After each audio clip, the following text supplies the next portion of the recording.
Praise the Lord friends. இன்றைக்கும் நம்ம தியானிக்க வேண்டிய வசனம் மார்க் 15:14. அதற்கு பிலாத்து, ஏன் என்ன பொல்லாப்பு செய்தான் என்றார். அவர்களோ அவனை சிலுவையில் அறையும் என்று பின்னும் அதிகமாய் கூக்குரலிட்டு சொன்னார்கள்.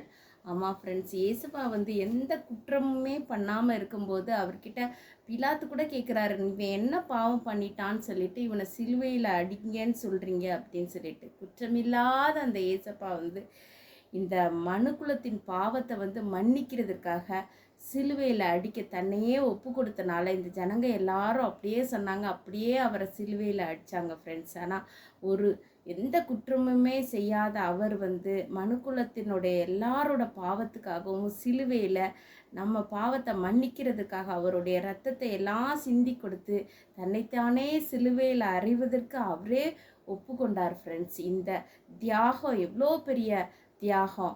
நம்மளோட பாவம் அவர் மன்னிச்சிருக்கிறார் ஃப்ரெண்ட்ஸ்.